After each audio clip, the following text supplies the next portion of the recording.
If Spence and them came to you with a 50-50 and said, come on, let's just make that fight, obviously you'll still fight, correct? I don't know, to be honest. What? Why is that, bud?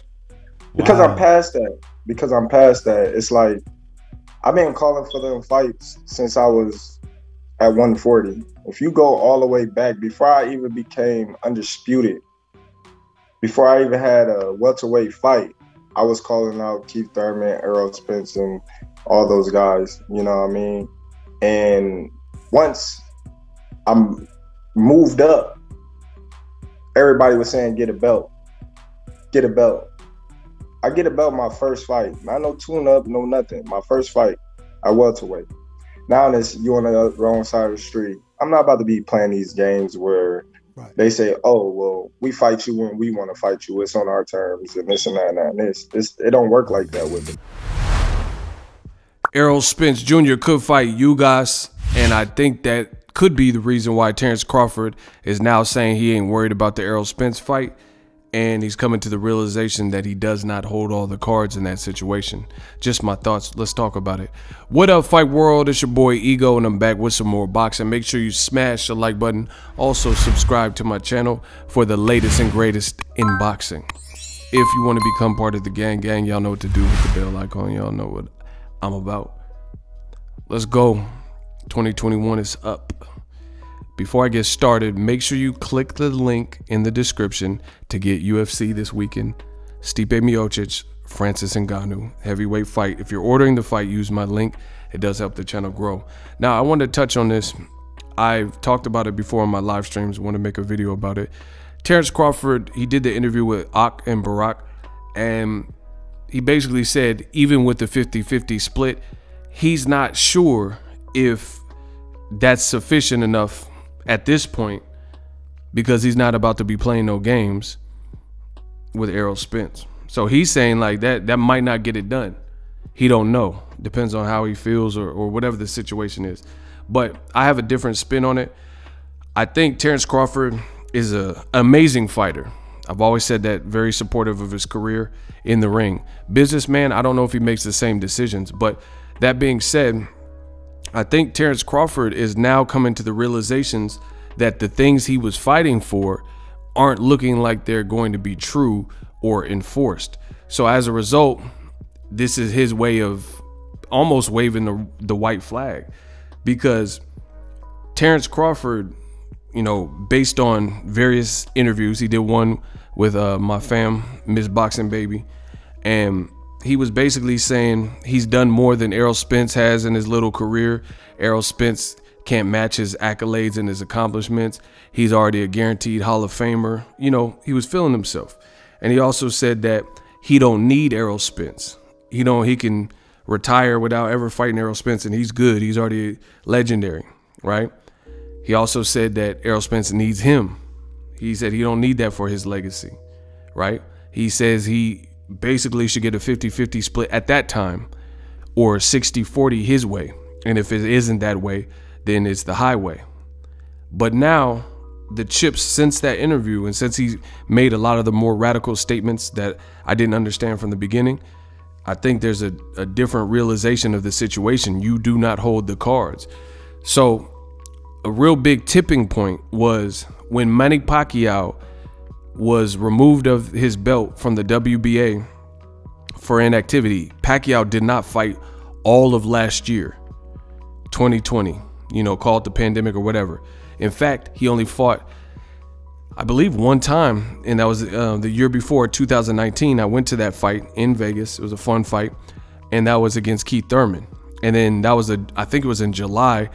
He didn't fight for the remainder of the year, and then he sat all 2020 out. So due to his inactivity, the WBA had the next ranked person who had a version of the belt, and they just elevated him, Cuban fighter Yordenis Ugas, to the super champion. Now, this really, in my opinion, this was the tipping point. This really threw Terrence Crawford off, because for whatever reason, Crawford seemed like he felt he was in the driver's seat and he could call for the Pacquiao and the Errol Spence fights and, you know, somehow be the A side over Errol Spence. And now Errol Spence has an amazing opportunity to fight an accomplished, you know, decorated Cuban fighter in Ordenis Ugas, who happens to be managed by the same advisor as he, which is Al Heyman, and they don't really need Terrence Crawford as of right now. Meanwhile, Crawford got a belt at welterweight in his very first fight, so everything was just a title defense. And his opponent selection, they just simply put, haven't been able to get in prime, bigger names, impactful names that would give Crawford the credit that he feels he deserves. You know, guys like Amir Khan, that wasn't his prime. I mean, he was just 2 fights removed from being obliterated by Canelo "I was born ready" Alvarez at a higher weight. And then he took like a year and a half off, came back, had a 40-second win over Phil LaGreco, who was pretty much retired at that time. And then he struggled with Samuel Vargas, and then he fought Terrence Crawford. So that doesn't really do much. Same thing with Kell Brook. Kell Brook hadn't fought at welterweight in 3 years since the Errol Spence fight. So all in all, I think Crawford, he needs the bigger names, the bigger fights. And as we know, as I've been saying, Ego Stradamus strikes again. The bigger names are affiliated with Al Heyman across the street. Now, for whatever reason, Terrence Crawford still seemed like, up until recently, he thought he was in the driver's seat. You know, like, they're going to have to come see me for my 1 belt, but it doesn't look like the case. And if Errol Spence, I keep saying this, mark this down, mark these videos down, quote me on this.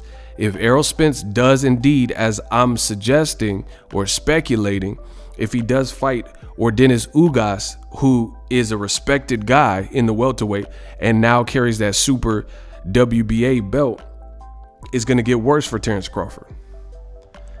Henceforth, why Crawford's probably saying he don't care about the Errol Spence fight, 50-50, still might not get it done, and also made recent suggestions that he could move up to 54, because it sounds like to me he's realizing that he can't win this game.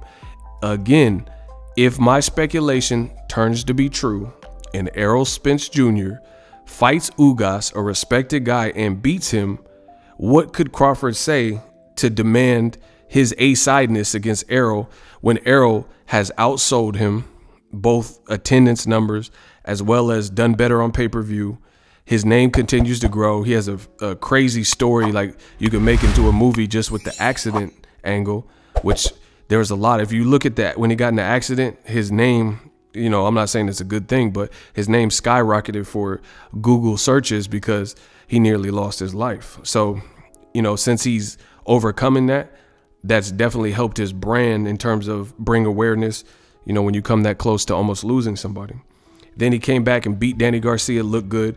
So again, it's like he's on the trajectory of making it worse. If Crawford thought he was going to get 60-40, 50-50, I mean, we'll see. You know, if Errol Spence beats a respected guy, like I keep saying, in Ugas, who I thought really beat Sean Porter in a close fight, then it's going to be worse because Errol Spence, his brand continues to grow. If he can have a good win against Ugas, he collects a 3rd belt. And meanwhile, Crawford has the same belt that he had since day 1 at welterweight against a guy that, Jeff Horn, I really, in my heart of all hearts, don't even think he beat Pacquiao. So it looks like Errol Spence, if he does fight Ugas, he's just widening the gap. And I think Terrence Crawford is suddenly seeing that he's losing the chess match. So now he's put out these statements saying that he don't care about 50-50. You know, that might not get it done. He might move to 54. And that's what I think is happening. We'll see if Ego Stradamus strikes again. Order the UFC fight using my link. Does help the channel. Appreciate y'all. Let me know if you agree. Let me know if you think somehow Terrence Crawford can reverse this and put himself in the driver's seat and somehow collect the A-side leverage. You know, and especially if he doesn't get the Pacquiao fight. I mean, I guess that would be a nice consolation prize, but even that at this point wouldn't even be that great because yes, it's a Hall of Famer, it's a great resume name, but Pacquiao was coming off of a Keith Thurman win and he had the belt. Now he's been stripped of the belt. So even if Terrence Crawford, which I don't think he's getting the Pacquiao fight next, but even if he did, he has to fight a beltless Pacquiao now because of how it's played out. Meanwhile, Errol Spence has an awesome opportunity to potentially fight Al Heyman advised Ugas for a third belt. So he's just going to be like the bone collector, just collecting more and more bones and more skeletons. And Crawford will have less and less leverage. And this was always the trajectory. But for some reason, Crawford didn't see it this way. If you agree with me, let me know why. If you disagree, let me know why. We working. So if you enjoyed this video and want more content like this on the channel, you can show your appreciation by going to the PayPal donate button or the YouTube support button, and you can donate any amount that you feel is equivalent to the value of this video. Much more to come. Thank you guys for your support. Boxingego, the future of boxing.